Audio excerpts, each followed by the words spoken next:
حضرات علماء کرام امت سے محبت کرنا سیکھیے۔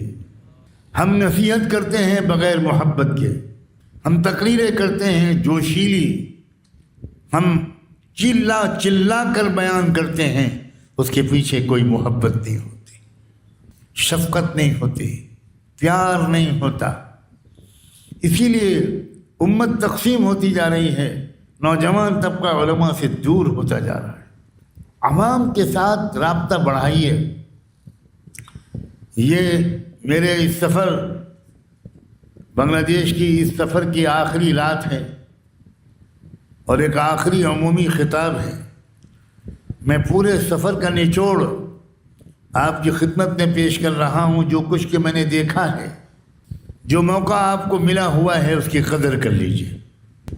شیخ چلی کو بہت غم تھا کہ ساری دنیا مجھ کو بزرگ مانتی ہے، میری بیوی نہیں مانتی۔ ایک دن شیخ چلی گھر میں آئے، بیوی نے کہا شیخ چلی سے، بہت بزرگی کا ڈھنڈورا پیٹتے ہو، آج میں نے ایک بزرگ کو دیکھا۔ کہاں دیکھا تم نے؟ کہاں دیکھا؟ ابھی اڑتے ہوئے اوپر سے گئے تھے۔ کہنے لگے اللہ کے بندی میں ہی تو تھا۔ تو بیوی بولی تبھی ٹیڑھے ٹیڑھے اڑ رہے تھے۔ السلام علیکم ورحمۃ اللہ وبرکاتہ۔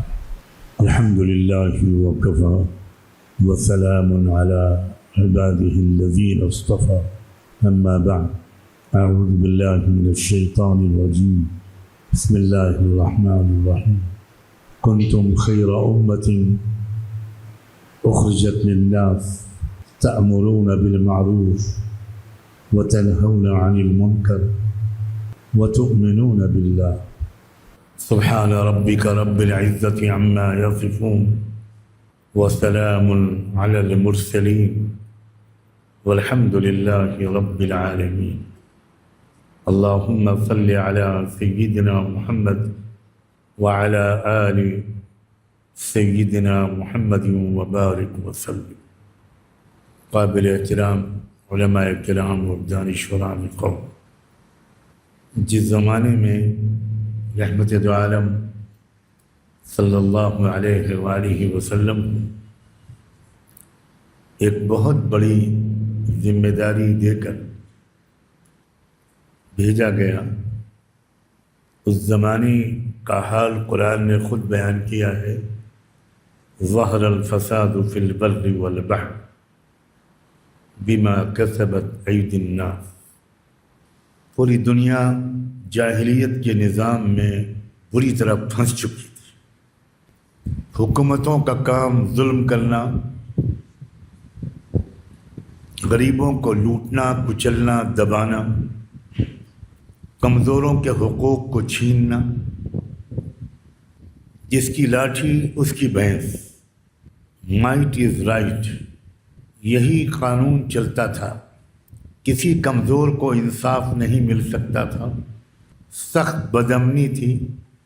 عربوں میں شکار کھیلنے کا شوق تھا، مشغلہ تھا، وہ ان کی خوراک کا ذریعہ بھی ہوتا تھا۔ تو عرب شکاری نشانے کی مشق کرنے کے لیے ایک طریقہ یہ بھی اختیار کرتے تھے کہ غلاموں کو کسی کھمبے یا پیڑ سے باندھ دیا کرتے تھے اور آپس میں شرط لگاتے تھے، بتاؤ اگر میں نے اپنا تیر چلایا اور وہ تیر اس غلام کی آنکھ کی پتلی میں لگا تو مجھے کیا انعام دو گے؟ سامنے والا کہتا تھا کہ اتنی شراب پلائیں گے۔ اب یہ تیر چلاتا تھا، غلام کی آنکھ کی پتلی میں تیر لگتا تھا اور غلام تڑپ تڑپ کے جان دے دیتا تھا، اور ادھر شراب کے جام چلتے تھے، دور چلتے تھے۔ انسانیت مر چکی تھی سوائے چند لوگوں کے۔ ظلم، تشدد، دہشت گردی، آتنکواد، استحصال، ایکسپلائٹیشن، بے شرمی اور بے حیائی کا یہ عالم تھا کہ باپ کے مرنے کے بعد بڑا بیٹا اپنی ماں سے شادی کر لیتا تھا، وہ اس کا وارث ہو جاتا تھا۔ ترکے میں ملتی تھی ماں۔ خانہ کعبہ کا ننگا طواف کرنے کا رواج تھا، بالکل برہنہ بے لباس، یہ تو حالت عرب کے معاشرے کی تھی. پوری دنیا کو دو سپر پاورز نے بانٹ رکھا تھا، ایک پرشین امپائر اور ایک رومن امپائر. دونوں طاقتوں کے درمیان آپس میں جنگیں بھی ہوا کرتی تھیں، کبھی یہ جیتتے تھے کبھی وہ جیتتے تھے. ترکنا بعضهم یومئذ یموج فی بعض. ایسی حالت میں اللہ نے اپنے ایک ایسے بندے کو جو لکھنا پڑھنا بھی نہیں جانتا تھا یہ ذمہ داری دے کر بھیجا کہ تم ایک نمونے کا معاشرہ بناؤ، ایک نمونے کی امت بناؤ، ایک نمونے کی سوسائٹی بناؤ، ایک ماڈل امت، ایک مثالی معاشرہ، ایک آئیڈیل کلچر، سویلائزیشن اور تہذیب. یہ بہت غور کرنے کے قابل بات ہے جو میں آپ جیسے کہہ رہا ہوں. عملی نمونہ پیش کیے بغیر ہماری آپ کی آواز دنیا سنے گی، اس کی امید کرنا حماقت سے کم نہیں. ایک مثال پیش کرنی پڑے گی، ایک نمونے کا ملک بنانا پڑے گا، ایک نمونے کی سوسائٹی، ایک نمونے کی امت، ایک مثالی امت بنانی پڑے گی. امت صرف علماء سے نہیں بنتی، امت تو انسانوں کے اس مجموعے کو کہتے ہیں جس میں ہر طبقے کی نمائندگی ہو.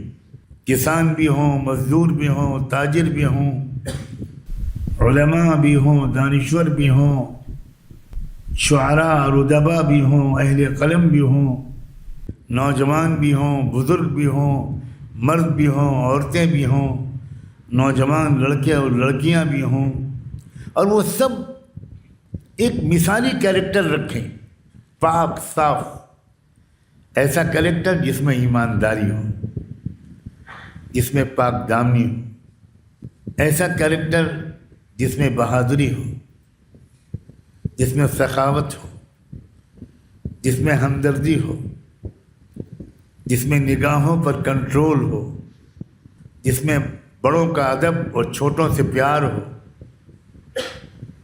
جس میں دولت کی صحیح تقسیم ہو، جس میں کوئی بھوکا نہ سوئے، کوئی بنیادی ضرورتوں اور حقوق سے محروم نہ رہے. ایک آئیڈیل سوسائٹی وہی ہوتی ہے جس میں انصاف ہوتا ہے اور جس میں امن ہوتا ہے، اور امن وہیں پر ہوتا ہے جہاں انصاف ہوتا ہے. کیا مجھے عنوان دیا گیا ہے؟ موجودہ عالمی جو سسٹم چل رہا ہے اس میں چیلنجز کا مقابلہ کیسے کیا جائے، اس سلسلے میں علماء کی ذمہ داری کیا ہے؟ علماء کی ذمہ داری وہی ہے جو انبیاء علیہ السلام کی ذمہ داری ہوا کرتی تھی. انبیاء کی دو ذمہ داریاں ہوتی تھیں، اللہ کی طرف سے علم اور رہنمائی کو لینا اور اس کے مطابق انسانوں کی تربیت کرنا. جہاں تک اللہ کی طرف سے علم اور رہنمائی کو لینے والا کام ہے وہ مکمل ہو چکا ہے. الیوم اکملت لکم دینکم. اب دوسرا کام اثرنو کرنے کی ضرورت پڑ گئی ہے امت کو، کہ اس رہنمائی کے مطابق امت کی تربیت کرنا. اس میں سب سے پہلے تو ایک بات کی ضرورت یہ ہے کہ علماء کا امت کے تمام طبقات سے محبت بھرا رابطہ ہو. میں دوبارہ دہرا رہا ہوں، امت کے تمام طبقات سے. اگر ہمارا رابطہ صرف مدرسے کے اندر آنے والوں تک محدود رہا تو اس کا مطلب یہ ہے کہ ہم اپنی پوری ذمہ داری کو ادا نہیں کر سکے. ہمارا رابطہ بہت استغنا کے ساتھ ذاتی مفادات سے بہت اوپر اٹھ کر خالصتاً لوجہ اللہ امت کے تمام طبقات سے رابطہ ہو. جو علماء امت کے حکام سے رابطہ رکھ سکیں، اس پوزیشن پر ہوں، ان کو ایسا مقام اور اعتماد حاصل ہو، وہ وہ ملک کے حکام سے داعیانہ رابطہ رکھیں، حکام کے لیے دعا کریں، حکام کے لیے عذر تلاش کریں، سختی نہ کریں، نرمی کے ساتھ حکام کو ان کی ذمہ داریاں یاد دلائیں. قُولَ لَهُ قَوْلًا لَيِّنًا لَعَلَّهُ يَتَذَكَّرُ أَوْ يَخْشَىٰ. آپ یہ بتائیں، مجھے ایک سوال کا جواب دیں. میں کبھی کبھی آپ کو بیچ میں جگائے رکھنے کے لیے، کیونکہ ماشاءاللہ ہم لوگ بیان کے درمیان نیند پوری کرنے کے بڑے ماہر، چیمپئن ہیں، چیمپئن. اور جب ایک بار جھونکا آتا ہے تو سر بھی ہلاتے ہیں کہ جی میں سن رہا ہوں. کاش کہ اس وقت آپ کا ویڈیو اتر جائے اور آپ کی بیوی کو بھیج دیا جائے. ہاں وہ کہے کہ میں پہلے ہی کہتی تھی تو مجھے بیوقوف بناتے ہو. شیخ چلی کو بہت غم تھا کہ ساری دنیا مجھ کو بزرگ مانتی ہے، میری بیوی نہیں مانتی. ایک دن شیخ چلی گھر میں آئے. بیوی نے کہا شیخ چلی سے، بہت بزرگی کا ڈھنڈورا پیٹتے ہو، آج میں نے ایک بزرگ کو دیکھا. کہاں دیکھا تم نے؟ کہاں دیکھا؟ ابھی اڑتے ہوئے اوپر سے گئے تھے. کہنے لگے اللہ کے بندی میں ہی تو تھا. تو بیوی بولی تبھی ٹیڑھے ٹیڑھے اڑ رہے تھے. اس لیے امید رکھے، غم مت کیجیے، بیویاں نہیں مانیں گی. باہر کے لوگ تو بیوقوف بن جائیں گے، لیکن انشاءاللہ آپ کی بیوی آپ کو پہچانتی ہے. میری بھی بیوی پہچانتی ہے، گھبرائیے نہیں. وہ کہہ رہے ہیں الحمدللہ سرے بازار مجھے رسوا کر رہے. اللہ آپ کو ہنستا کھیلتا رکھے. اللہ کو کیا یہ بات نہیں معلوم تھی کہ فرعون نہیں مانے گا؟ پہلے سے معلوم تھا اللہ کو کہ نہیں معلوم تھا؟ اس کے باوجود اللہ نے موسیٰ علیہ السلام کو امید دلائی، لعلہ یتذکر او یخشی. اس کا مطلب ہے کہ داعی کو کبھی مایوس نہیں ہونا چاہیے. داعی کو ہمیشہ پر امید رہنا چاہیے. یہ جو جذباتیت کا ایک اثر ہے، ارے ان لوگوں کو کیا نصیحت کریں، یہ نہیں مانیں گے، یہ غلط طریقہ ہے. یہ نبیوں کا طریقہ نہیں ہے. امام ربانی حضرت مجلد ثانی اگر مایوس ہو گئے ہوتے تو ہندوستان اسی وقت ہندو راشٹر بن چکا ہوتا. اکبر بادشاہ نے ہندوستان کو آدھے سے زیادہ ہندو راشٹر بنا ہی دیا تھا. وہاں مورتی پوجا ہوتی تھی، محل میں سورج کی پوجا ہوتی تھی، گنگا جل پیا جاتا تھا. لیکن سلام ہو امام ربانی حضرت مجلد ثانی پر کہ وہ مایوس بھی نہیں ہوئے اور غصے میں بھی نہیں آئے. علماء کو غصے میں بھی نہیں آنا ہے.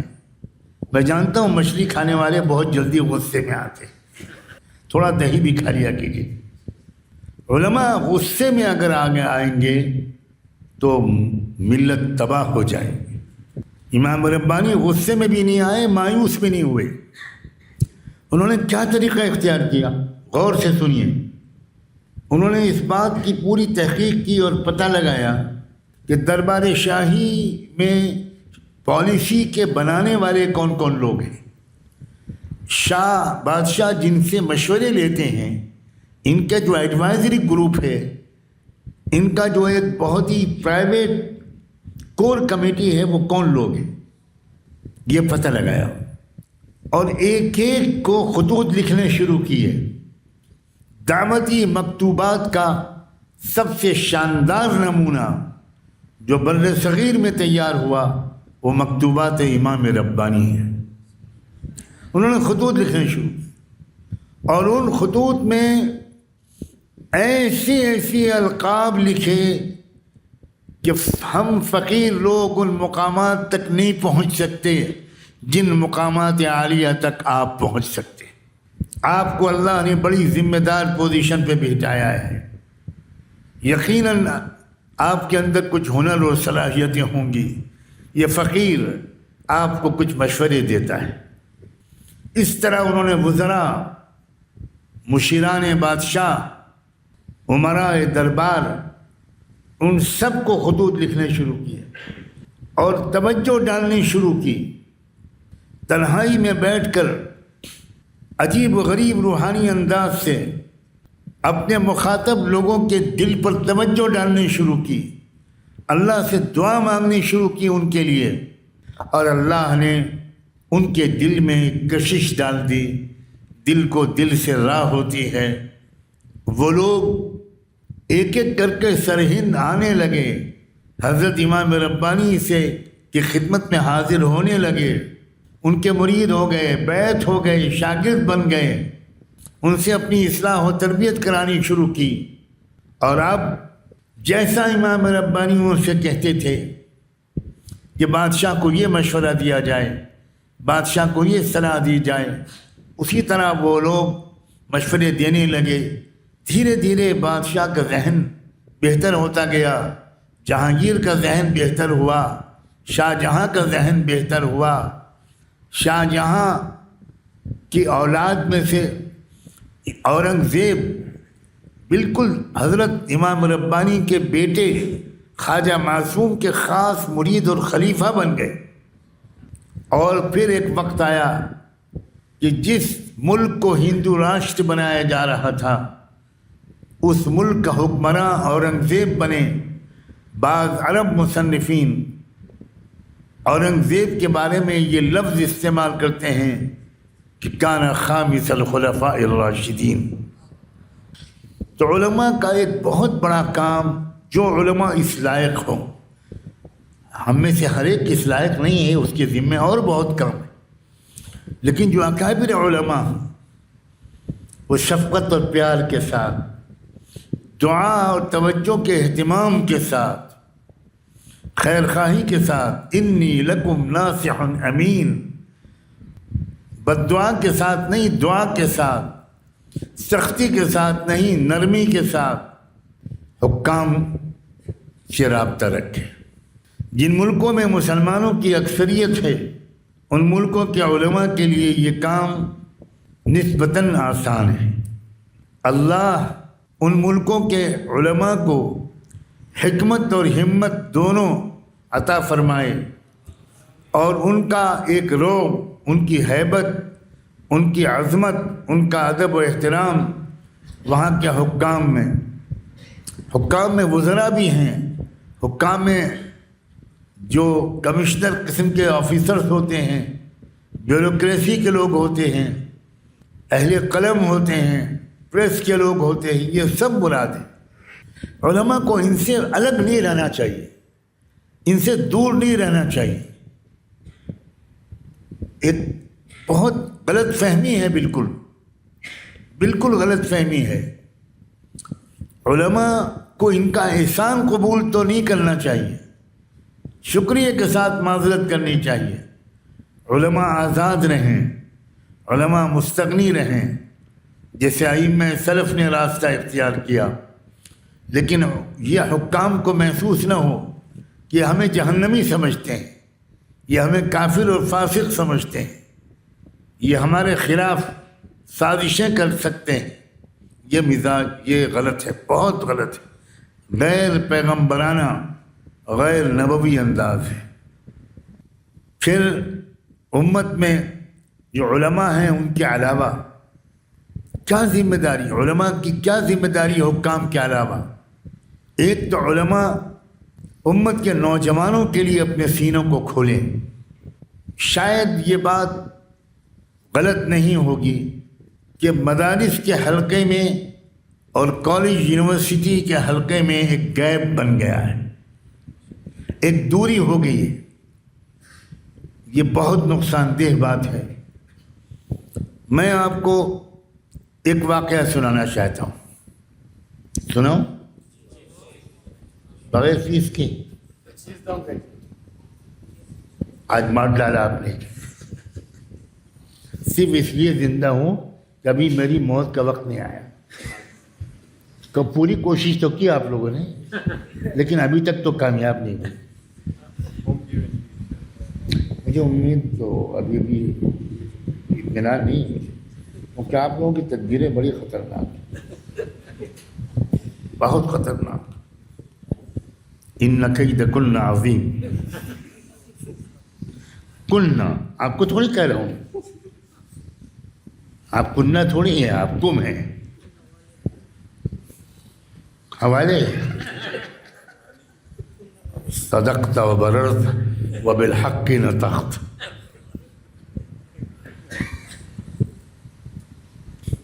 بھول جاتا ہوں. میں سن 1980 میں شام سیریا کے ایک سفر پر گیا جب میں مدینے میں پڑھتا تھا. ہماری یونیورسٹی نے طلباء کا ایک پورا ڈیلیگیشن بھیجا. جو ریسرچ اسکالر تھے ان کو یونیورسٹی نے آفر کیا کہ آپ کو جس ملک میں جانے کی ضرورت ہو اپنے تھیسس کے لیے، ریسرچ کے لیے، اس ملک کا فارم بھر دیجیے، یونیورسٹی اپنے خرچے سے آپ کو بھیجے گی. تو میرا جو ریسرچ تھا وہ حضرت امام شاہ ولی اللہ رحمۃ اللہ علیہ کے بارے میں تھا، اور اس کے لیے میرے پاس پورا مواد تھا. مجھے ہندوستان آنے کی ضرورت نہیں تھی. مجھے بہت شوق تھا حرمین شریفین کے بعد کہ اللہ کرے کہ میرا شام اور فلسطین جانا ہو جائے. تو فلسطین جانا تو نہیں ہو سکا، لیکن ملک سیریا کا سفر منظور ہو گیا، اور طلباء کا ایک اچھا خاصا بڑا گروپ ہم لوگوں کا سیریا پہنچا. سیریا میں جا کر بہت پریشان ہوا. پہلے ہی دن دمشق کی سڑکوں پر میں نے جو عریانیت، جو بے حیائی، جو مغربیت، جو ننگا پن دیکھا، اس سے میں بہت پریشان ہوا کہ میں کہاں آ گیا. میں تو کچھ اور تصورات لے کر آیا تھا. کتابوں کی ایک دکان پہ، اسٹال پہ میں گیا کچھ کتابیں خریدنے کے لیے. تو جب بل بنانے کا وقت آیا تو صاحب مکتبہ نے مجھ سے کہا کہ اپنا پورا نام بتائیے. تو میں نے اپنا کارڈ دے دیا اس کو. میرے نام میں کارڈ میں میرے نام کے ساتھ خلیل الرحمن سجاد النعمانی الندوی لکھا ہوا تھا. اس نے بل بنایا، میں نے پیسے ادا کیے، کتابوں کا پارسل لے کر میں باہر نکلا. تو ایک نوجوان لڑکا جو اسٹال کے اندر مجھے نظر آیا تھا وہ باہر انتظار کر رہا تھا. میں اس کو نہیں جانتا تھا، وہ مقامی سیرین باشندہ تھا. اس نے مجھے بڑی محبت سے سلام کیا، مصافحہ معانقہ کیا، اور مجھ سے پوچھا کہ کیا آپ شیخ ندوی کے خاندان کے ہیں، ان کی اولاد ہیں؟ انت من عائلۃ شیخ ندوی؟ تو میں نے کہا کہ نہیں ہے، نسبہ علمیہ، یہ علمی ایک انتصاب ہے، میں ان کے شاگرد ہوں. وہ بہت لپٹ گیا، بہت ہی محبت کا اظہار کرنے لگا.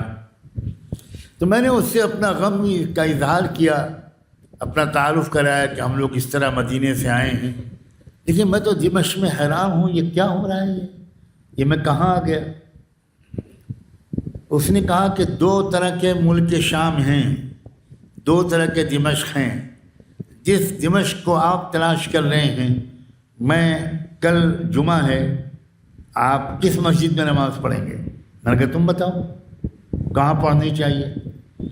اس نے کہا کہ میں آپ کے ہوٹل میں آ کر آپ کو لے جاؤں گا اور ایک ایسی مسجد میں نماز پڑھواؤں گا جہاں آپ کو ہزاروں صالح نوجوان نظر آئیں گے. چنانچہ مجھے جمعے میں لے گیا. زبردست خطبہ دیا وہاں کے خطیب نے. اس نے پہلے ہی جا کر خطیب سے میرا ذکر کر دیا تھا. خطیب نے خطبے میں بھی میرا تذکرہ کیا، استقبال کیا. جمعے کی نماز کے بعد امام و خطیب سے ملاقات ہوئی اور میں نے ان سے یہ سوال کیا کہ میں دمشق میں آ کر حیران ہوں، پریشان ہوں، لیکن آج آپ کی مسجد میں آنے کے بعد مجھے بالکل دوسرا دمشق ملا ہے. تو یہ تبدیلی نوجوانوں میں کیسے آئی، یہ میں جاننا چاہتا ہوں. کہنے لگے یہ بات بہت لمبی ہے، آج رات میں آپ عشاء کی نماز یہیں پڑھیے، ہمارے ساتھ کھانا کھائیے، پھر میں رات میں آپ کو اس تبدیلی کی تاریخ سناؤں گا۔ میں بہت خوش ہوا، رات کو پھر ہم دونوں وہاں پہنچے، کھانا کھایا، اس کے بعد گفتگو شروع ہوئی۔ انہوں نے جو کچھ سنایا اس کا خلاصہ آپ کی خدمت میں پیش کرتا ہوں۔ انہوں نے کہا کہ ہم لوگ اسلام سے بہت دور ہو گئے تھے، کمیونسٹ حکومت تھی، ملحد حکومت تھی، بے دین حکومت تھی، اس نے آزادی کو، بے پردگی کو، بے حیائی کو، فلموں کو، عریانیت کو بہت فروغ دیا اور دینداروں پر سختی کی، نوجوان بہت بگڑ گئے۔ اس زمانے میں امام و خطیب نے مجھے بتایا کہ ہمارے ہاں ایک بہت شفیق بزرگ تھے، شیخ عبد الکریم رفاعی رحمۃ اللہ علیہ، اور ان کا طریقہ اصلاح کا عجیب تھا۔ جہاں نوجوان طلبہ شام کے وقت میں کھیلتے ہیں، میچ کھیلتے ہیں اسٹیڈیم میں، پارکوں میں، وہ آج اس پارک میں چلے جاتے تھے شام کو، اگلے دن کسی دوسرے پارک میں، تیسرے دن کسی تیسرے پارک میں، اور وہاں جا کر بچوں کا کھیل دیکھتے تھے چپ چاپ بیٹھ کر، کوئی تقریر نہیں، کوئی بیان نہیں، کوئی نصیحت نہیں، دعا کرتے ہوں گے خاموشی سے، شفقت اور توجہ کی نظر ڈالتے ہوں گے، نگاہیں مرد مومن سے بدل جاتی ہیں تقدیریں۔ جب کھیل ختم ہو جاتا تھا تو وہ بچوں کو بلاتے تھے، آؤ بچوں آؤ، بچوں آؤ، سب نوجوان لڑکے آتے تھے، وہ اپنے گھر سے ایک حلوہ بنا کر لاتے تھے اور کہتے تھے کہ بچوں میں تو بوڑھا ہو گیا ہوں، تم لوگ ماشاءاللہ نوجوان ہو، تمہیں دیکھ کر دل خوش ہوتا ہے، میں اپنے ہاتھ سے ایک حلوہ بنا کے لایا ہوں، آؤ بچوں کھاؤ۔ ایک ایک بچے کو اپنے ہاتھ سے وہ حلوہ کھلاتے تھے، کوئی نصیحت نہیں کرتے تھے، علماء سنیں، کوئی نصیحت نہیں کرتے تھے، صرف اتنا کہتے تھے کہ بچوں میں فلاں مسجد کے حجرے میں رہتا ہوں، کبھی کبھی آ جایا کرو میرے پاس، میرا دل خوش ہو جائے۔ تو لڑکے کہتے تھے ضرور حاضر ہوں، ضرور آئیں، اور ایک بار جو حلوہ کھا لیتا تھا، ان کی بات سن لیتا تھا، وہ آئے بغیر نہیں رہتا تھا۔ تو علماء کو کھانے کے بجائے کھلانے کی عادت ڈالنی چاہیے۔ کوئی نہیں کہہ رہا انشاءاللہ، آپ سوچ رہے ہوں گے ہمارا آبائی پیشہ ہے، انا وجدنا آباءنا کذالک یفعلون۔ دھیرے دھیرے ان سینکڑوں نوجوان، ہزاروں نوجوان اس شیخ عبد الکریم رفاعی کے پاس آنے لگے، ان سے نصیحت لینے لگے، ان سے دعائیں لینے لگے، اور دیکھتے ہی دیکھتے دیکھتے ہی دیکھتے دیکھتے ہی دیکھتے لاکھوں نوجوانوں کی پوری تقدیر بدل گئی۔ وہ امام و خطیب نور الدین قرہ علی ان کا نام، انہوں نے مجھے بتایا کہ میں بھی ان کے شاگردوں میں سے ایک ہوں، میں فلمی انڈسٹری میں کام کرتا تھا، ایک بار ان کے ہاتھ سے حلوہ کھایا اور ان کی مسجد میں پہنچا، ان کی محبت کو دیکھا، ان کی آنکھوں کے آنسو دیکھے، کوئی نصیحت نہیں کرتے تھے، وہ بس سینے سے لگاتے تھے، دعا دیتے تھے، اور پتہ نہیں کیا ہمارے دل کے اندر ایک تبدیلی ہو جاتی تھی۔ حضرات علماء کرام، امت سے محبت کرنا سیکھیے۔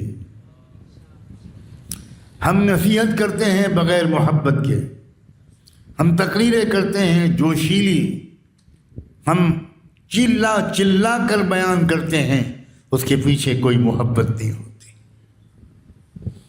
شفقت نہیں ہوتی، پیار نہیں ہوتا۔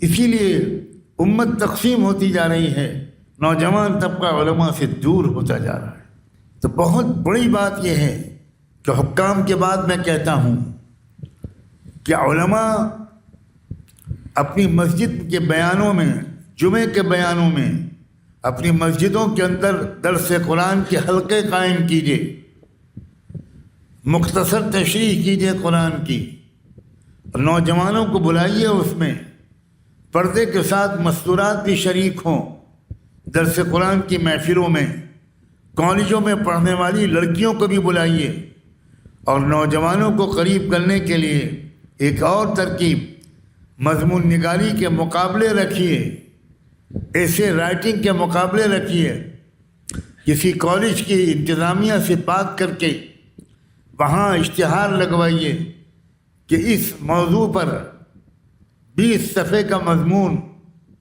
جو لوگ لکھیں گے ان کو پہلا انعام یہ ملے گا، دوسرا انعام یہ ملے گا، تیسرا انعام یہ ملے گا، اور اس موضوع سے تعلق رکھنے والی کتابیں ان طلبہ اور نوجوانوں کو فری آف کاسٹ مفت ہدیہ کیجیے۔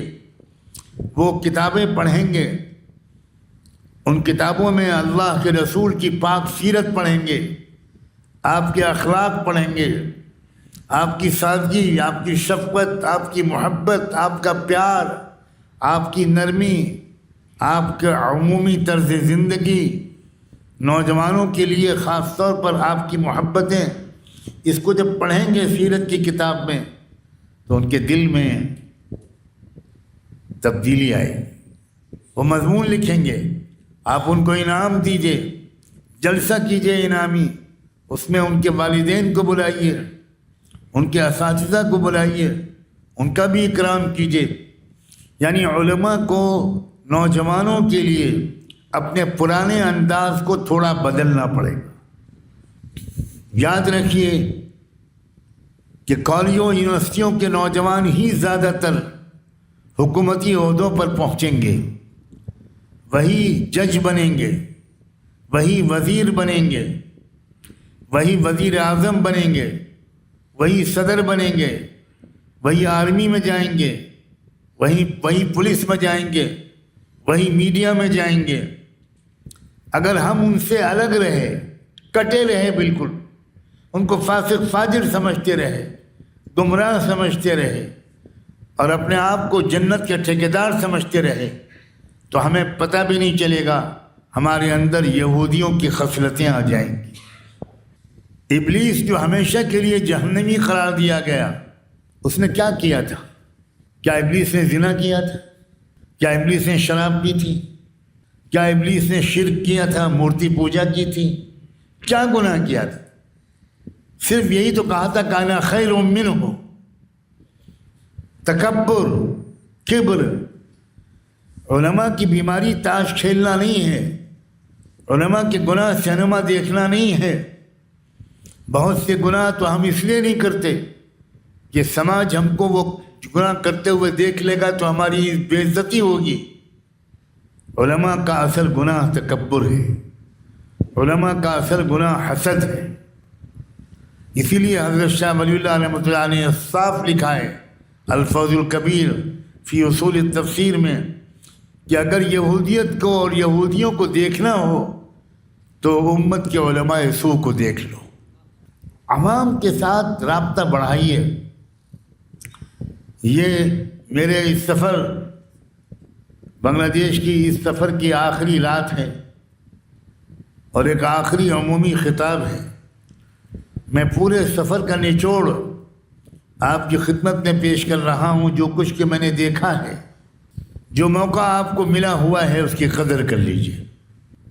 آج ہی اسلامی نظام خلافت قائم ہو جائے، اس کی امید چھوڑ دیجیے۔ میں جانتا ہوں بنگلہ دیش والوں کے مزاج میں جلد بازی ہے، بتاؤ ہے کہ نہیں؟ آپ بتائیے۔ بہت جلدی خلافت چاہیے۔ میں راستے میں ایک مثال دے رہا تھا کہ مہینے میں ایک ہی مہینے کا حمل ہے اور جناب عقیقے کا بکرا لے آئے۔ 9 مہینے انتظار کر لیجیے، جلدی نہ کیجیے۔ جھیل تو وہ رہی ہے، آپ تھوڑی جھیل رہے، نہیں سمجھے؟ پیدا ہونے کے بعد کہ پہلے؟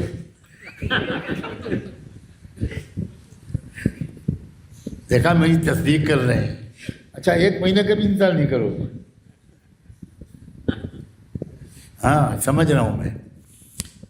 دیکھیے اگر نظام خلافت عالم میں کہیں پر امام مہدی سے پہلے قائم ہونا مقدر ہوتا تو امام مہدی کے بھیجے جانے کی کیا ضرورت تھی؟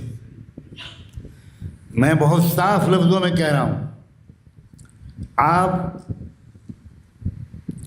جو ویسی حکومتیں ہیں جو اپنے کو اسلامی نظام نہیں کہتی، خلافت نہیں کہتی، لیکن آپ کو مدرسے چلانے کی آزادی دیتی ہیں، عورت کو پردہ کرنے کی آزادی دیتی ہیں، آپ کو لاؤڈ سپیکر پر اذان و نماز کی اجازت ملتی ہے، کوئی رکاوٹ آپ کو نہیں ہے، اور آپ کو سرکاری ملازمتیں بھی مل جاتی ہیں اگر آپ ضروری امتحان پاس کریں، اور آپ نوجوانوں کی تربیت کر سکتے ہیں، سیمینار کر سکتے ہیں، اجلاس کر سکتے ہیں۔ میں تو یہاں تک کہتا ہوں، اب پتہ نہیں آپ لوگ ہضم کریں گے کہ نہیں کریں گے، کالج اور یونیورسٹی کے نوجوانوں کو قریب کرنے کے لیے علماء کی تنظیموں کو فٹ بال ٹورنامنٹ کرانے چاہیے۔ اب مجھے لگے گا کہ فتویٰ مجھ پر لگے گا، جاتے جاتے لگا دیجئے جتنا چاہے فتویٰ لگا دیجئے، انشاءاللہ آپ کے فتویٰ کا مجھ پر کچھ اثر نہیں ہوگا، میں اثر پروف آدمی ہوں۔ فٹ بال ٹورنامنٹ کرائیں۔ ہمارے دارالعلوم ندوۃ العلماء میں ایک استاد تھے حضرت مولانا شاہ عزیر عالم صاحب ندوی، تبلیغ کے اکابرین میں تھے، خدمت نظام الدین میں ہی منتقل ہو گئے تھے اور وہیں ان کا انتقال ہوا۔ وہ تو کبڈی کے ٹورنامنٹ کراتے تھے، فٹ بال کے ٹورنامنٹ کراتے تھے، کرکٹ کے ٹورنامنٹ کراتے تھے، اور ندوے کے فیلڈ میں، ندوے کے میدان میں ندوۃ العلماء کے کالج کے لڑکے آتے تھے، یونیورسٹی کے لڑکے آتے تھے، ندوے کی ٹیم بھی فٹ بال کھیلتی تھی، وہ فل پینٹ پہنتے تھے ندوے کے طلباء، دوسرے کالج کے لڑکے آتے تھے تو وہ ہاف پینٹ پہنتے تھے، لیکن ندوے کے ذمہ داران حضرت مولانا سید ابو الحسن علی ندوی اور تمام ذمہ داران اجازت دیتے تھے، اور وہ کالج کے لڑکے آتے تھے اور میچ ہوتا تھا، پھر جن کو شاندار ناشتہ کرایا جاتا تھا، پھر ان کے ساتھ کوئی استاد چند منٹ بیٹھ کر پیار محبت کی بات کرتا تھا کہ کبھی کبھی آپ لوگ سنڈے کی چھٹی میں آ جائے کیجیے، ہماری لائبریری میں اتنی زبانوں میں کتابیں موجود ہیں۔ تو وہ لڑکے جب آتے تھے تو وہ تو سمجھتے تھے کہ یہ مولوی جتنے ہوتے ہیں یہ ملک الموت کے بھتیجے ہوتے ہیں، پوتے اور نواسے ہوتے ہیں، بہت خطرناک مخلوق ہے۔ اخطر مخلوق علی وجہ الارض المولویون ایاک و ایاہم ہزار منہم، 500 کلومیٹر کا فاصلہ رکھنا ورنہ 3 طلاق دے دیں گے۔ اور وہ آتے تھے، کہتے تھے کہ یہ اتنے پیارے لوگ ہیں، اور اللہ کا شکر یہ بھی ہے کہ ندوے کی فٹ بال ٹیم کبھی نہیں ہارتی تھی، ہمیشہ جیتتی تھی، بہت شاندار پریکٹس ہوتی تھی وہاں طلبہ کی بہت، اور اساتذہ دعائیں کرتے تھے اور بہت عمدہ ماحول بنتا تھا۔ آنے والے دوسری کالج یونیورسٹی کے لڑکوں میں ہندو بھی ہوتے تھے اور وہ انتہائی متاثر ہوتے تھے، اور جب مغرب کی اذان ہوتی تھی تو وہ ہندو لڑکے کہتے تھے کہ ہم بھی مسجد میں جائیں، ہم نماز پڑھ سکتے ہیں کہ نہیں پڑھ سکتے؟ پڑھ سکتے ہیں، کھڑے ہو، آ جاؤ، ہمیں نماز تو پڑھنا آتا نہیں، تو ہم کو دیکھتے رہنا، جیسے ہم کریں ویسے کرتے رہنا۔ الحمدللہ 7 لڑکے اس دور میں اسلام میں داخل ہوئے۔ علماء، امت کا بگاڑ کی ذمہ داری ہمارے بد اخلاقی پر بھی ہے، ہم اپنے سینے کو کھولیں، ایسے ایسے لوگ چھپے ہوئے ہیں ان ہیروں میں، میں آپ کو کیا بتاؤں۔ آج میں ایک واقعہ اور سناتا ہوں، پھر پتہ نہیں موقع ملے کہ نہ ملے۔ انڈین فلم انڈسٹری کا سب سے مشہور گلوکار، پلے بیک سنگر محمد رفیع، کچھ لوگوں نے تو نام سنا ہوگا، گلابی لوگ بھی تو بیٹھے ہوں گے۔ یہ مسائل تصوف، یہ تیرا بیان غالب، یہ مسائل تصوف، یہ تیرا بیان غالب، تجھ کو ہم ولی سمجھتے جو نہ بادہ خار ہوتا۔ ہاں میں جانتا ہوں مولویوں کے اندر کیسے کیسے لوگ چھپے ہوتے ہیں، میں بھی تو انہی میں سے ہوں. کذالک کنتم من قبل فمن اللہ علیکم. میں مدینہ منورہ میں 1 سال ایک ایسے کمرے میں رہا جو مسجد نبوی سے بالکل ملا ہوا کمرہ تھا، 1 سڑک کا فاصلہ تھا بس. تو جمعرات کے دن چھٹی ہوتی تھی ہمارے ہاں، تو میں جمعرات کے دن اشراق پڑھ کے مسجد نبوی سے نکلتا تھا. تو راستے میں 2 4 5 6 7 انڈین، پاکستانی، بنگلہ دیشی جو حاجی آتے تھے، عمرے والے آتے تھے، کوئی میری جان پہچان نہیں ہوتی تھی. میں سلام کرتا تھا، اپنا تعارف کراتا تھا کہ میں انڈین اسٹوڈنٹ ہوں، یہاں پڑھتا ہوں اور سامنے میرا کمرہ ہے، آئیے ناشتہ کر لیجئے، 1 کپ چائے پی لیجئے. تو الحمدللہ لوگ خوشی سے آتے تھے، ہر جمعرات کو میرا معمول تھا. تو ایک دن ایک صاحب کو میں نے دیکھا کہ سر جھکائے بڑے ادب کے ساتھ چلے جا رہے ہیں. میں تو نہیں پہچانتا تھا کون صاحب. میں نے ان کو بھی سلام کیا اور ان سے کہا کہ میرا سامنے کمرہ ہے، میں یہاں پڑھتا ہوں، اگر زحمت فرمائیں 1 کپ چائے پی لیں، تھوڑا سا ناشتہ کر لیں. تو کہنے لگے زہ نصیب، ضرور انشاءاللہ. مدینہ والوں کا مہمان بننا بھی گنہگاروں کے لیے باعث سعادت ہے. وہ آ گئے، ناشتہ ہوا، پھر بیٹھ کے باتیں ہونے لگی. میں نے کہا کہ آپ کا اسم گرامی پورا نام بتائیے. تو انہوں نے کہا مجھے رفیع کہتے ہیں. تو ان کی آواز سنی میں نے کہا پورا نام بتائیے. تو کہنے لگے مجھے رفیع کہتے ہیں، پورا نام نہیں بتا رہے تھے. میں نے کہا آپ کچھ چھپا رہے ہیں، پورا نام بتائیے. کہنے لگے مجھے محمد رفیع کہتے ہیں. اوہو، میں نے کہا آپ ہی کے گانے مشہور ہیں، آپ ہی پلے بیک سنگر ہیں. تو سر جھکا لیا، جی میں وہی گنہگار.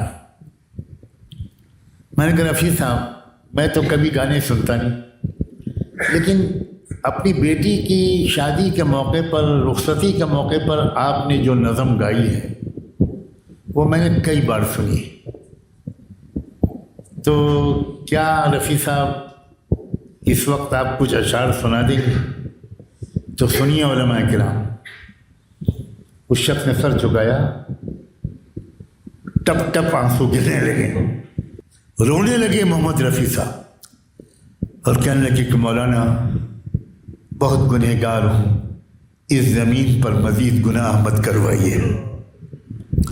اور آپ کو حیرت ہوگی کہ محمد رفیع اپنے گانے کے کمائی کے پیسے سے عمرہ کرنے نہیں آئے تھے. انہوں نے کوئی اور چھوٹا سا کاروبار کیا تھا ٹوپیوں کا، اس کے پیسے بچا بچا کر رکھے تھے. ان پیسوں سے وہ سفر کر کے آئے تھے. جن لوگوں کو ہم بہت گمراہ سمجھتے ہیں، ہو سکتا ہے ان کے دل، ان کے اندر اللہ سے ڈرنے والا دل چھپا ہوا ہو. علماء کے اندر دعوت کا ذوق، دعوت کے اخلاق، دعوت والی نظر، دعوت والی شفقت، دعوت والی امید، دعوت والی مثبت سوچ جب تک نہیں پیدا ہوگی آپ امت کو جوڑ نہیں پائیں. آپ یہ انتظار نہ کیجیے کہ یونیورسٹی اور کالج کے لوگ خود آپ کے پاس آئیں گے، یہ انتظار مت کیجیے. ان کو بلانے کے بہانے ڈھونڈیے، طرح طرح سے ان کو بلائیے اور ان کو یقین دلائیے کہ ہم آپ کے قدردان ہیں. ہمیں ماہر وکیلوں کی ضرورت ہے، آپ ہی میں سے بنیں گے. ہمیں انصاف کرنے والے ججوں کی ضرورت ہے، آپ ہی میں سے بنیں گے. ہمیں اچھا سسٹم چلانے والے منسٹرز کی ضرورت ہے، آپ ہی میں سے بنیں گے. ہمیں اچھے اہل قلم کی ضرورت ہے، آپ میں سے بھی بنیں گے. امت کے لیے اپنے دل کو کھول دیجئے. یہ امت آپ کی شفقت کے انتظار میں. جو موقع آپ کو اس ملک میں ملا ہوا ہے اس کی قدر کیجئے. اگر ایک بار پھر ناقدری ہوئی اور یہ موقع ہاتھ سے نکل گیا تو پتہ نہیں دوبارہ کب آئے گا، پتہ نہیں دوبارہ کب آئے گا. یہ بحث جو بہت چل رہی ہے یہاں کہ ہمارے مدارس میں انگریزی عصری علوم پڑھائے جانے چاہیے یا نہیں، ہر گھر میں یہ بحث چل رہی۔ حالانکہ دونوں حضرات بہت مخلص ہیں اور حقیقتاً دونوں میں کوئی اختلاف نہیں ہے۔ جو حضرات یہ چاہتے ہیں کہ مدارس میں قطعاً عصری علوم پڑھائے نہیں جانے چاہیے، ان کے پیچھے ان کے اندر یہ ڈر ہے کہ پھر یہ دھیرے دھیرے عصری علوم غالب آ جائیں گے اور دینی علوم مغلوب ہو جائیں گے۔ اور جو لوگ کہتے ہیں کہ عصری علوم بھی پڑھائے جانے چاہیے، وہ بھی یہی چاہتے ہیں کہ عصری علوم مغلوب ہی رہیں، غالب نہ ہوں۔ تو دونوں میں کوئی بنیادی اختلاف نہیں ہے۔ اب اس انتظام کی ضرورت ہے کہ اگر ہم اپنے مدرسے میں عصری علوم لائیں تو ہمیں اس کا انتظام کرنا چاہیے کہ عصری علوم سے ہمارے بچے مرعوب نہ ہوں۔ عصری علوم مقاصد نہیں ہیں، عصری علوم وسائل ہیں، صرف ذریعہ ہیں۔ کس بات کا ذریعہ ہے؟ کلم الناس علی قدر عقولہم۔ اللہ کے رسول نے یا صحابہ نے یہ ہدایت دی کہ لوگوں سے بات کیا کرو لوگوں کی عقلوں اور سمجھ کے مطابق۔ اب ایک عقل وہ تیار ہوتی ہے جو یونیورسٹی میں تیار ہوتی ہے، وہ مختلف ہوتی ہے اس عقل سے جو مدرسے اور خانقاہ میں تیار ہوتی ہے۔ آپ کے نزدیک کافی ہے قال اللہ و قال الرسول، بالکل کافی، سمعنا و اطعنا، لیکن کالجوں یونیورسٹیوں میں یہ مزاج نہیں بنایا جاتا۔ وہاں سوال اٹھتا ہے کیوں، کیسے، کیا دلیل ہے؟ حضرت عائشہ ام المؤمنین رضی اللہ عنہا کے پاس ایک عورت آئی اور انہوں نے ایک سوال کیا کہ ماں عائشہ ایک بات بتائیے، جو مہینے میں منتھلی پیریڈ کے دن ہوتے ہیں ہمارے عذر کے، تو ان کی وجہ سے ہماری نماز تو معاف کر دی جاتی ہے، نمازوں کی قضا نہیں کروائی جاتی، مگر روزوں کی قضا کروائی جاتی ہے، یہ فرق کیوں ہے؟ یہ کیوں والا سوال۔ تو حضرت عائشہ نے پلٹ کر عجیب جواب دیا، پوچھا اعراقیۃ انتی احروریۃ انتی، کیا تم عراق کے قبیلے حرور کی ہو؟ یہ پوچھا۔ حضرت عائشہ جانتی تھیں کہ حجازی مزاج کیوں والا سوال کبھی نہیں کرتا، مکہ مدینے میں رہنے والے کبھی کیوں والا سوال نہیں کریں گے، سمعنا و اطعنا۔ لیکن عراق کا جو مزاج ہے وہ لاجیکل ہے، وہ ریشنل ہے، وہ عقلیت پسند ہے۔ تو حضرت عائشہ فوراً سمجھ گئی کہ یہ بہن جو آئی ہے، یہ بیٹی، یہ ہمارے حجاز کی نہیں ہو سکتی۔ تو کنفرم کیا کہ تم عراقی ہو؟ تو اس نے کہا جی ہاں۔ پھر برا نہیں مانی عائشہ، کیوں پوچھتی ہو؟ جواب دیا کہ دیکھو، اگر ہر مہینے چھوٹنے والی نمازیں 7-8 دن کی ہم سے دوہروائی جائیں تو عورتوں کو مشقت ہوگی، اور کریم رب اپنی بندیوں پر مہربان ہے۔ سال میں ایک مرتبہ رمضان میں 7-8 روزے اگر چھوٹ جائیں تو پورے سال میں ان کی قضا کرنا کچھ بھی مشکل نہیں ہے، دین آسان ہے۔ اس لیے یہ فرق نماز روزے میں کیا گیا۔ اس کا کیا مطلب ہوا؟ اس کا مطلب یہ ہوا کہ اگر کوئی دور ایسا ہے، کوئی علاقہ ایسا ہو جہاں شریعت کے بارے میں اس کی مصلحتیں معلوم کی جائیں، مقاصد معلوم کیے جائیں، کیوں یہ سوال کیا جائے، یہ حکم کیوں آیا ہے، اس کے کیا فائدے ہیں، تو ایسے دور میں ان سوالات پر ناراض نہیں ہونا چاہیے، بلکہ تشفی بخش جواب دینا چاہیے، اطمینان بخش جواب دینا چاہیے۔ جب کہا حضرت ابراہیم نے رب ارینی کیف تحیی الموتى، دکھائیے مجھے اللہ آپ مردہ کو کیسے زندہ کریں گے؟ اللہ میں نے پوچھا اولم تؤمن، ایمان نہیں لائے؟ بلا ولکن لیطمئن قلبی، ایمان تو ہے مگر اطمینان سے آگے کا درجہ ہے اطمینان، وہ حاصل کرنا چاہتا ہوں۔ تو اللہ تعالیٰ نے پھر ان کو دکھا دیا کہ میں مردہ کو کیسے زندہ کروں گا۔ تو کالج یا یونیورسٹی والوں کے سوالات سے ناراض نہیں ہونا چاہیے۔ میں نے اپنا واقعہ کسی کے بیان میں کہیں کے سنایا تھا کہ میں جب دارالعلوم دیوبند کا 7 سالہ اجلاس ہو رہا تھا تو میرے والد نے مجھے پیغام بھیجا کہ اگر تم کو مدینے سے چھٹی مل جائے تو تم 1 ہفتے کی چھٹی لے کر آ جاؤ۔ وہ میرے والد صاحب بہت معذور تھے، لیکن دارالعلوم دیوبند کی عشق کی وجہ سے انہوں نے فیصلہ کیا کہ معذوری کے باوجود وہ دیوبند کے 7 سالہ اجلاس میں شریک ہوں گے۔ لیکن مجھے بلایا انہوں نے، مجھے چھٹی فوراً مل گئی اور میں پہنچ گیا۔ وہاں سے جب میں واپس ہوا تو مجھے کم وقت کی وجہ سے ڈائریکٹ فلائٹ میں سیٹ نہیں ملی۔ اس وقت فلائٹیں بہت کم ہوا کرتی تھی، تو مجھے اس طرح آنا پڑا کہ دلی سے کراچی امریکن ایئر لائنس کے جہاز میں، اور پھر کراچی سے اتر کر زہران کسی اور ایئر لائن کے جہاز میں۔ تو دلی سے دلی میں جب جہاز میں سوار ہوا، رات کے 3 بجے کا وقت تھا، بہت تھکا ہوا تھا اور مجھے اچھا خاصا بخار تھا۔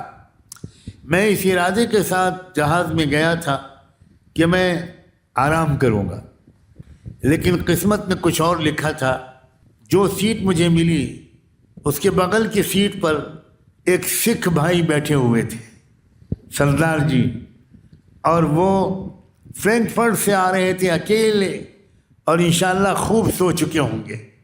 وہ بالکل فریش تھے، وہ انتظار میں تھے دلی سے کوئی پیسنجر آئے، خدا کرے میرے پاس بیٹھ جائے تو میں اس سے خوب باتیں کروں۔ میں آرام کرنے کے ارادے سے گیا اور انہوں نے باتیں کرنے کے ارادے سے میرا استقبال کیا۔ تنازع عاملین۔ یہ واقعہ 1980 کا ہے۔ چند مہینے پہلے ایران میں انقلاب آیا تھا خمینی کا، تو وہ سردار جی نے اپنے معمول کے مطابق سیاسی موضوع چھیڑ دیا اور ایرانی انقلاب کے بارے میں آپ کی کیا رائے؟ ہمارے بزرگوں نے ہم کو سکھا رکھا ہے کہ ہمیشہ ایسے موضوع پر بات کرو جو بات مفید ہو، کسی نتیجے تک پہنچے۔ بیکار کے موضوعات پر بات کر کے وقت مت خراب کرو۔ تو میں نے بات چیت کا رخ کو موڑ دیا اسلام کی طرف۔ میں نے چاہا کہ اس سکھ بھائی کے سامنے اسلام کی کچھ تصویر، کچھ دعوت آئے۔ ابھی تھوڑی دیر میں نے بات کی تھی کہ سردار جی کو اس موضوع سے کوئی دلچسپی نہیں تھی۔ میں محسوس کر لیا میں نے، تو میں خاموش ہو گیا۔ لیکن سامنے والی سیٹ پر ایئر ہوسٹس بیٹھی تھی، اس جہاز کی جو ذمہ دار خاتون تھی۔ اس نے پلٹ کر مجھ سے پوچھا کہ مجھے ایسا لگتا ہے کہ آپ لوگ اسلام کے بارے میں بات کر رہے ہیں۔ میں نے کہا صحیح سمجھا۔ تو کہنے لگے میں ایک بات پوچھ سکتی ہوں؟ میں نے کہا ضرور۔ اب دیکھیے اللہ کیسے راستے نکالتا ہے۔ اس نے کہا کہ میں 2-3 سال سے اسلام کے بارے میں کچھ اسٹڈی کر رہی ہوں، پڑھ رہی ہوں، اور مجھے کئی چیزیں بڑی اچھی لگتی ہیں، لیکن ایک چیز نہیں سمجھ میں آتی، پردہ۔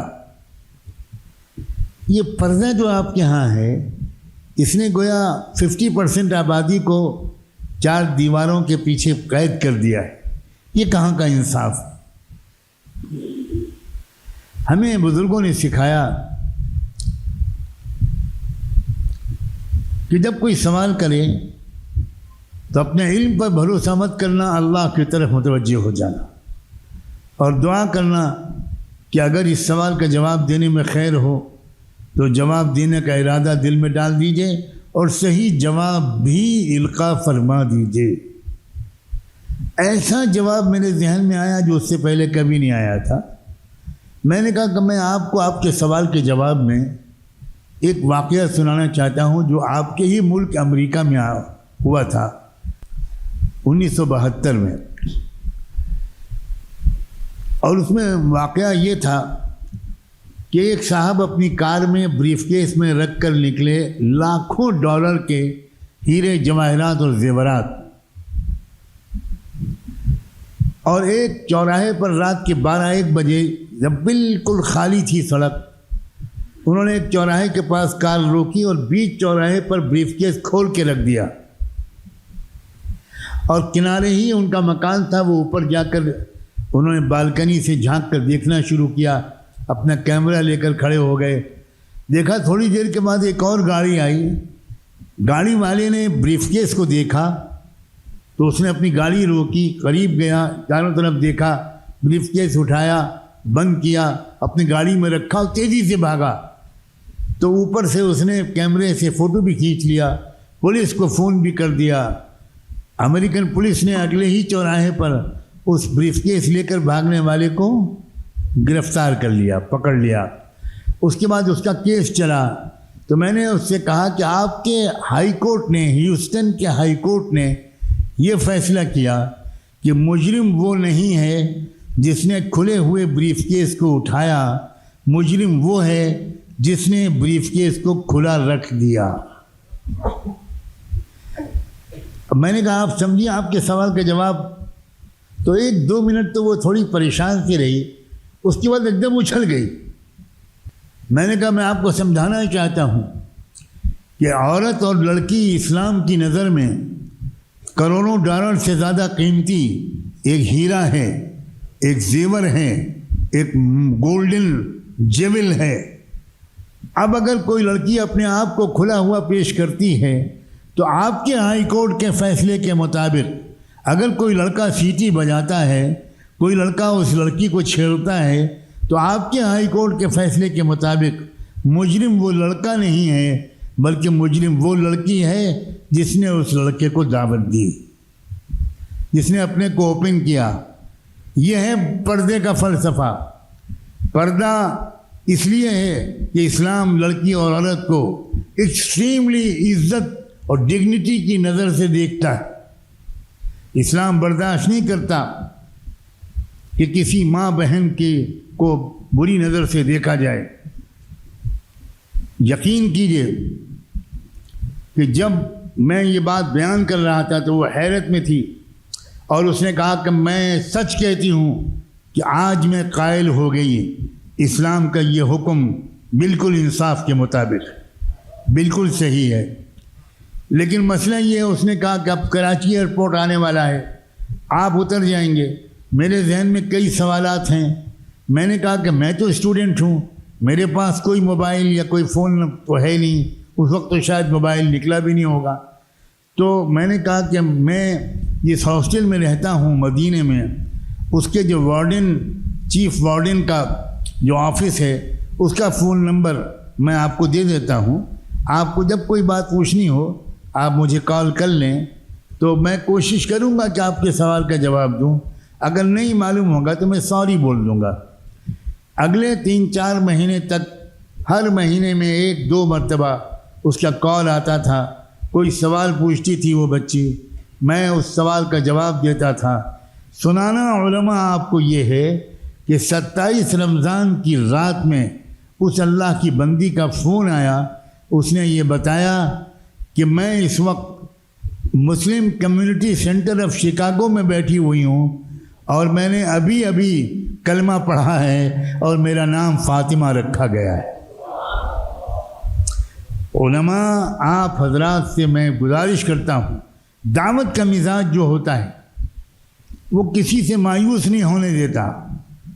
اللہ مقلب القلوب ہے، یجتبی الیہ من یشاء ویہدی الیہ من ینیب۔ آپ تو نوجوانوں کے لیے اپنے سینے کو کھولیں اور پوری امت کے تمام مسالک کا احترام کریں، سب کو جوڑیں۔ سب کے اندر کچھ خوبیاں ہیں، سب کے اندر کچھ کمیاں ہیں۔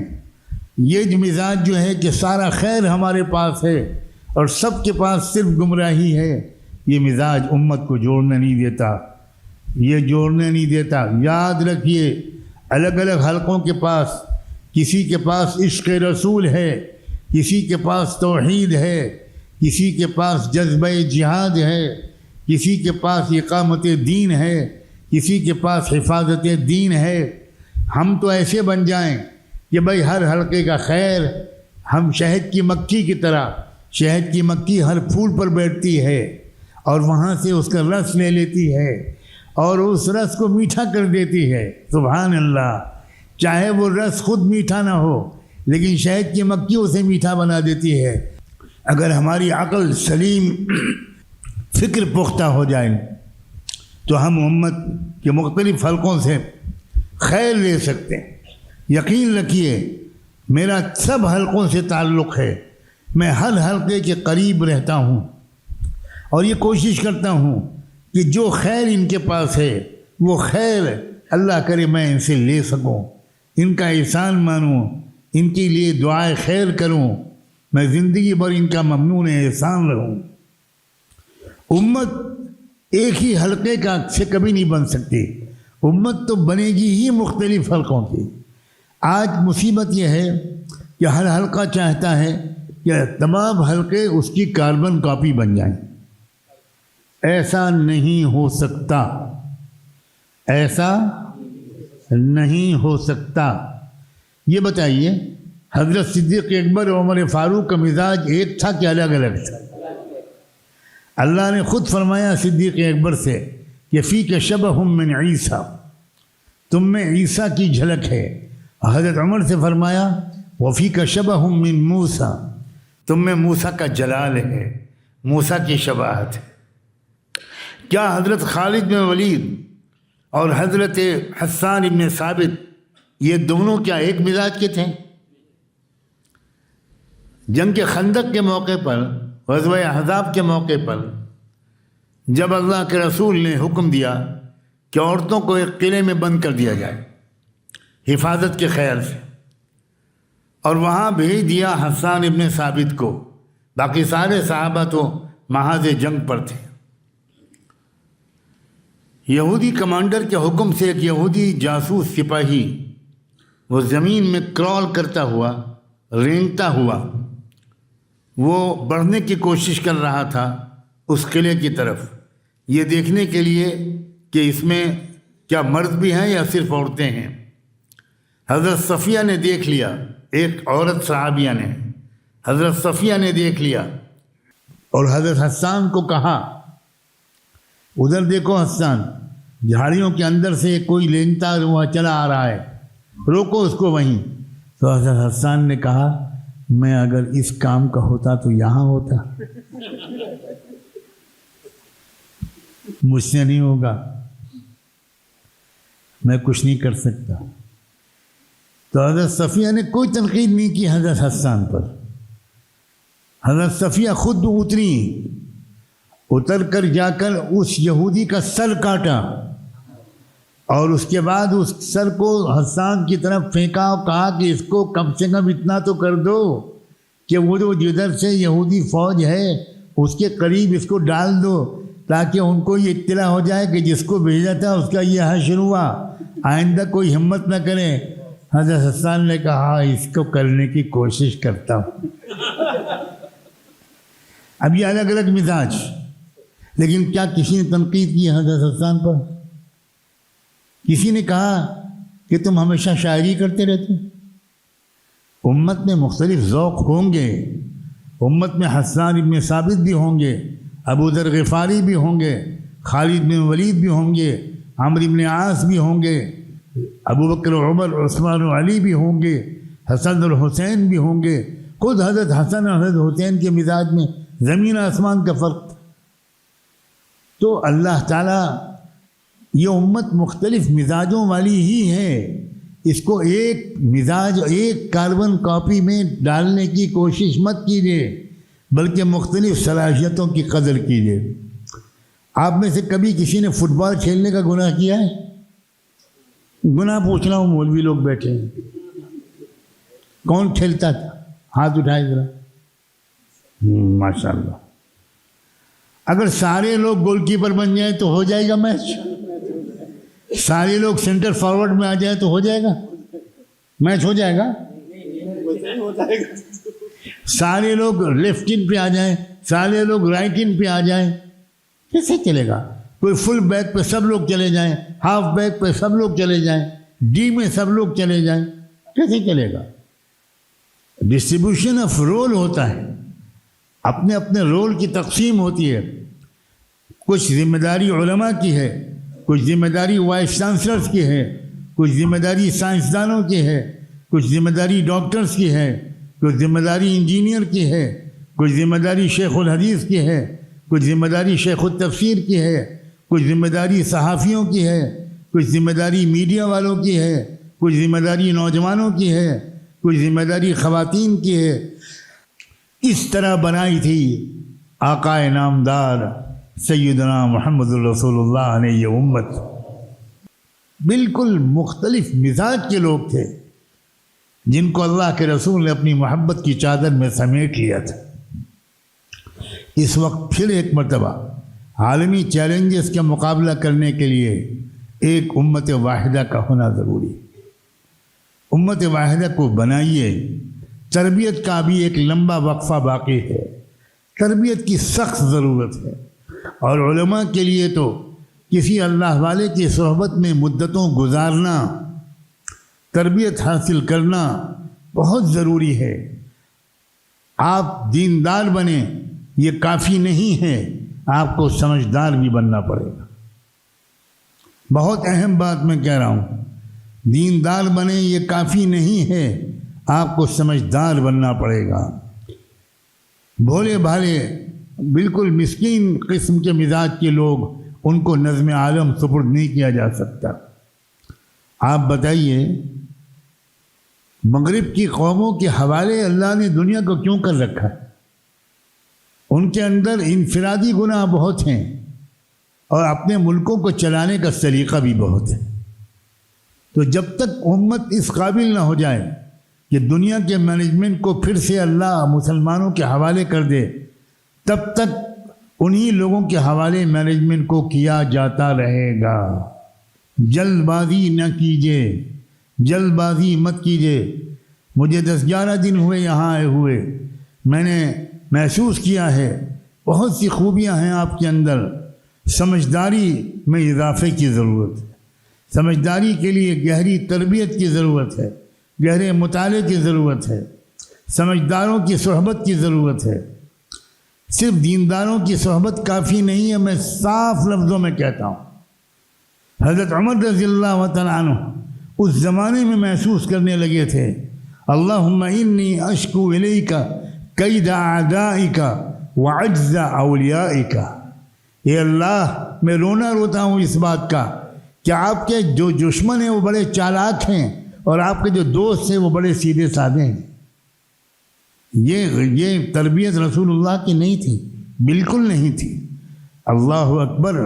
حضور کی خارجہ پالیسی، حضور کی جنگی منصوبہ بندی، حضور کا مال کی تقسیم کا انداز، حضور کا جو تمدنی شاعر تھے ان کو زندہ رکھنے کے سلسلے کا حکیمانہ اسلوب، یہ گھنٹوں کا بیان چاہتا ہے۔ تو ان عالمی چیلنجز کی مقابلے کے لیے اپنی قوم کو تیار کیجیے، یہی میری آپ سے گزارش ہے۔ اور ایک بات میں بتا دوں آپ کو، عالمی طاقتوں کا زوال قریب ہے، بالکل قریب ہے۔ دور تبدیل ہو رہا ہے، ورلڈ آرڈر بدلنے والا ہے، نظم عالم نیا قائم ہو کر رہے گا انشاءاللہ ثم انشاءاللہ ثم انشاءاللہ۔ امریکہ اور اسرائیل جیسی ناپاک طاقتوں کا وجود صفحہ ہستی سے مٹ جائے گا، ان کی طاقت کمزور ہوگی، ان کی طاقت کمزور ہوگی۔ متبادل نظام کھڑا ہونا چاہیے، ایک امت کھڑی ہونی چاہیے جو ان کے ذریعے سے نظم عالم کو سنبھالنے کے قابل ہو۔ ابھی اگر دنیا علماء کے حوالے کر دے تو کیا ہم لوگ دنیا کو چلا پائیں گے؟ سب لوگ جواب نہیں دے رہے ہیں۔ طالبان اپنے پہلے دور میں کیوں کامیاب نہیں ہوئے؟ بہت سخت بات میں کہہ رہا ہوں، اس لیے کہ طالبان نے اپنے ملک کو اس طرح چلانا شروع کر دیا جیسے مدرسے کو چلایا جاتا ہے۔ ملک کو چلانے کا نظام کچھ اور ہوتا ہے، مدرسے کو چلانے کا نظام کچھ اور ہوتا ہے۔ اسی لیے دور اول میں وہ طالبان کامیاب نہیں ہوئے۔ دور ثانی میں طالبان کیوں کامیاب ہوئے؟ اس لیے کہ انہوں نے اپنی پہلی غلطیوں سے سبق سیکھا۔ بہت مختلف ہیں دور ثانی کے طالبان، بہت مختلف ہیں۔ آپ سوچئے کہ انہوں نے سبق سیکھا کہ بھائی ہم نے غلطی کی.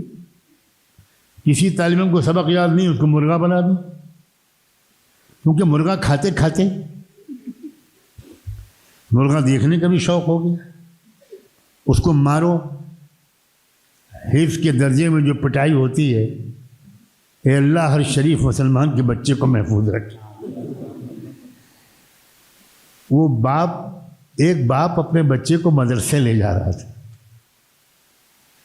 سڑک کے دوسری طرف ایک کسائی بکرے کو لے جا رہا تھا. بکرا میں کر رہا تھا. تو بچے نے پوچھا، ابا یہ بکرا کیوں چلا رہا ہے؟ تو ابا نے کہا، بیٹا یہ بکرا سمجھ گیا کہ ابھی کاٹے گا یہ کب بخت، اس لیے بیچارہ ڈر کے مارے چیخ رہا ہے. تو بچہ بولا، ابا میں تو سمجھا تھا مدرسے لے جا رہا ہے.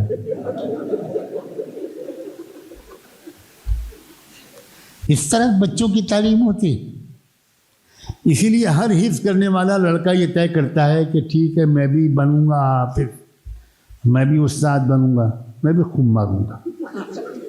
اب استاد کو تو مارے گا نہیں، معصوم بچوں کو مارے گا، ان سے بدلہ لے گا. ماشاء اللہ بالسند المتصل الى الاستاذ الامام ضرب یضرب ضربا فهو ضارب. کیا طریقہ ہے بھائی؟ زمانے کے حالات بدلتے ہیں، بدلتے ہوئے حالات کے شعور ہونا چاہیے. انگلش میڈیم اسکولوں میں بچوں کو چاکلیٹ دی جاتی ہے اور مدرسوں میں بچوں کو مرغا بنایا جائے. کیا ایک بار بھی رحمت دو عالم نے ایک چپت بھی کسی بچے کو ماری تھی؟ سجدے میں گر گئے حضور تو حضرت شیما وہ بہن یا ایک اور لڑکی کوئی بچی وہ آپ کے کندھے پہ آ کے سوار ہو گئی. لمبا سجدہ حضور نے کیا، اس وقت تک سجدے سے سر نہیں اٹھایا جب تک کہ وہ بچی خود اتر نہیں گئی. خطبہ دے رہے ہیں حضور منبر پر کھڑے ہوئے، دونوں نواسے جگر گوشہ رسول سیدنا حسن اور سیدنا حسین دونوں نکلے. یمن سے آئے ہوا نیا جبہ پہنے ہوئے، قد چھوٹے تھے، وہ جبہ لمبا تھا. حضور خطبہ دے رہے تھے منبر پر.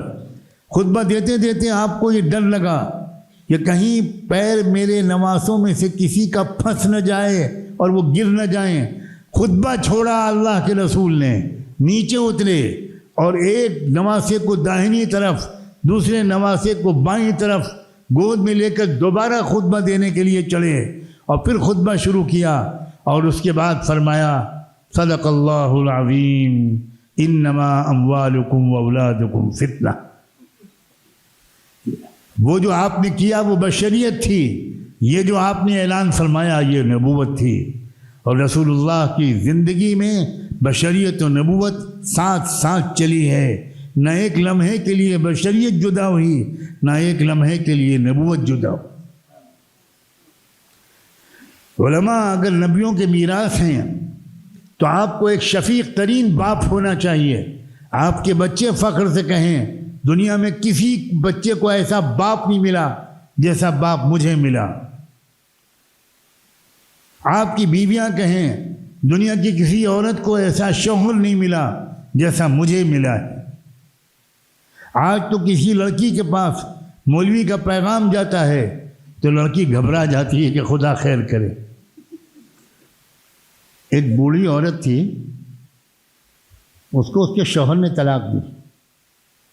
طلاق طلاق طلاق طلاق طلاق، ماشاءاللہ سینچری مارتے ہیں سچن تندولکر کی طرح. اچھا، اور ایک اور بات ہے، طلاق دینے کے بعد آپ ہی کے پاس آتے ہیں، اس سے میں طلاق دے دی تھی، کوئی شکل کیجیے، پرسوں سے چائے نہیں ملی، ہاں اس لیے کچھ کیجیے. کوئی طلاق غصے میں آ گئی تھی، کچھ کیجیے. مولانا مفتی صاحب ہم تو آپ کے مدرسے کو چندہ بھی دیتے ہیں، کوئی فتویٰ دے دیجیے نا، کچھ رعایت کیجیے. یعنی مفتی صاحب آپ جہنم میں جائیے، مجھے میری بیوی واپس دلا دیجیے. تو ایک صاحب نے بڑے غصے میں طلاق طلاق طلاق کہا. تو لوگوں نے بیوی سے کہا کہ طلاق دے دی تم کو، کہنے لگے تو 25 سال سے دے رہے ہیں، میں لوں تب تو میں لیتی ہی نہیں. وفوق كل ذي علم علیم. امت کو تربیت دیجیے، امت کو قریب کیجیے، ملاقات کا ایک وقت خاص کیجیے، وقت کی پابندی کیجیے، نوجوانوں کو بلائیے. جو ہمارے دانشور حضرات ہیں ان میں بھی بڑی خوبیاں ہیں. اور میں جاتے جاتے یہ بات کہنا چاہتا ہوں کہ وہ لوگ جو بہت سے دنیا کے ملکوں میں رہتے ہیں وہ آپ کے ملک سے اچھی امیدیں رکھتے ہیں. اس موقع کو ہاتھ سے مت جانے دیجیے. بہت خوبیاں ہیں آپ کے اندر، محبت ہے، تواضع ہے. ذرا سمجھداری میں اضافہ ہو جائے. سمجھداری میں اضافہ سمجھداروں کی صحبت کے بغیر نہیں ہوتا. یاد رکھیے، سمجھداروں کی صحبت اختیار کیجیے، لمبی مدت تک سمجھداروں کے پاس رہیے، آپ کو بہت بہت نفع ہوگا. ایسی تربیت لینا ضروری ہے جس تربیت سے ہماری عقل میں بھی اضافہ ہو، ہمارے ایمان اور تقوی کے ساتھ. یاد رکھیے، رسول اللہ کی تربیت میں یہ بہت بڑا عنصر تھا کہ آپ نے اپنے صحابہ اور صحابیات کو سمجھدار بنایا تھا. اس لائن کے بھی بہت سے واقعات یاد آ رہے ہیں، لیکن میں جو ارادہ تھا اس سے زیادہ بول چکا. مزید کی ہمت نہیں ہے، صحت بہت کمزور ہے. آپ سب کی دعاؤں کا محتاج و طالب ہوں. اللہ تعالیٰ آپ کے رتبے بلند فرمائے. آپ کے یہاں ایک اتحاد بین المسلمین کا ایک منظر دیکھنے کو ملے، ایک منظر دیکھنے کو ملے. امت کے مختلف مسالک میں مختلف رنگ ہیں. ان رنگوں سے، ان پھولوں سے ملا کر ایک گلدستہ بنا دیں. اس بات کی کوشش مت کیجیے کہ سب لوگ آپ کی کاربن کاپی بنیں. اس کی کوشش مت کیجیے.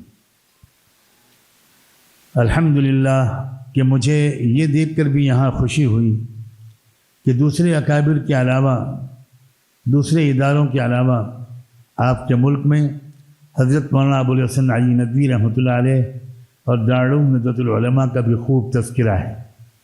یہ دیکھ کر بہت خوشی ہوئی. دارالعلوم ندوۃ العلماء بلکہ انجمن ندوۃ العلماء بنی ہی تھی اس لیے.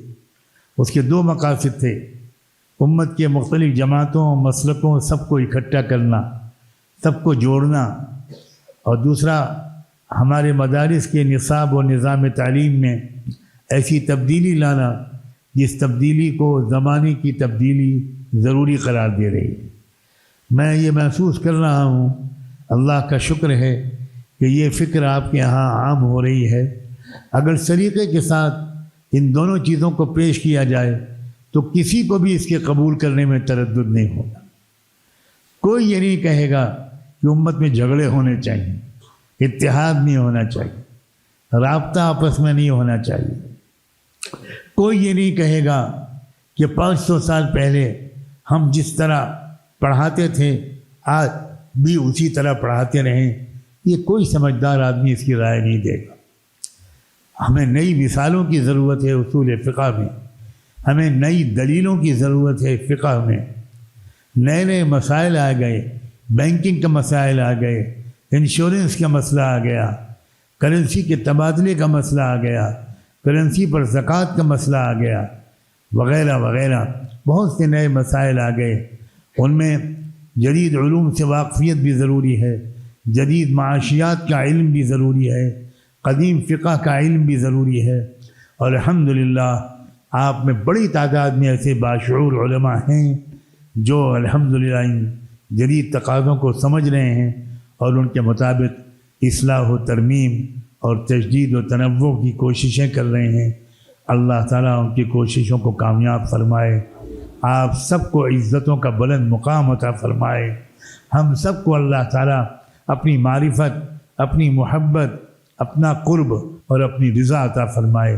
وآخر دعوانا ان الحمد للہ رب العالمین.